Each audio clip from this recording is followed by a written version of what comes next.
ইরানে হামলা করে যখন সারা বিশ্বকে অস্থির করে রেখেছেন ডোনাল্ড ট্রাম্প, তখন তার সঙ্গে হোয়াইট হাউসে সাক্ষাৎ করতে গেলেন আর্জেন্টাইন সুপারস্টার লিওনেল মেসি। তবে হোয়াইট হাউসে যাওয়ার উদ্দেশ্যটা ভিন্ন।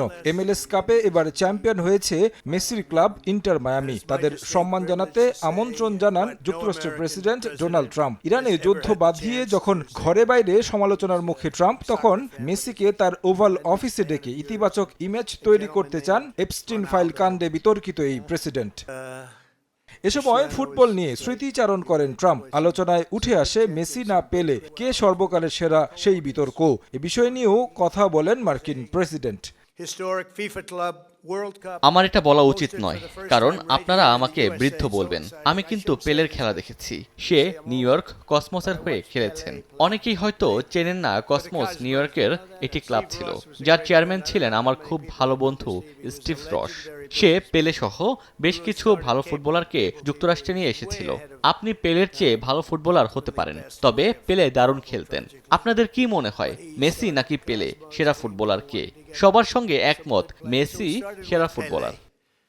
I don't know. You may be better than Pele. Pele was pretty good. Who's better, him or Pele? Messi. I agree.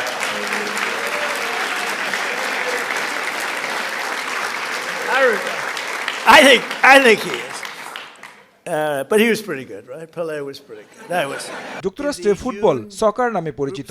দেশের দায়িত্ব পালনের পাশাপাশি ফুটবলেরও খবর রাখেন ট্রাম্প। সেটা স্পষ্ট হয় তার মুখে ইন্টার মায়ামির প্রশংসা শুনে। বিশেষ করে তার সন্তান ফুটবলের ভক্ত বলেও জানান তিনি। এবার MLS কাপ জয়ে মায়ামির প্রশংসা করেন ট্রাম্প। 2025 সালটা ইন্টার মায়ামির জন্য রেকর্ড ভাঙা মৌসুম ছিল। গেল গ্রীষ্মে ফিফা ক্লাব বিশ্বকাপের হোস্ট হয়েছে ইন্টার মায়ামি। এবার অপ্রতিরোধ্য ছিল, একেবারে ত্রুটিহীনভাবে খেলেছে। ভ্যানকুভারের বিপক্ষে ম্যাচটি 1-1 গোলে ড্রয়ের পর মেসি ভ্যানকুভার ডিফেন্ডারকে কাটিয়ে একটি পাস দেন ডি পলকে। ওই ম্যাচটা সত্যি দারুণ ছিল।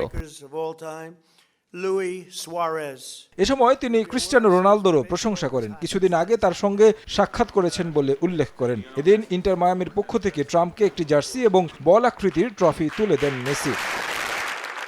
তারেক হাসান শিমুল, সময় সংবাদ।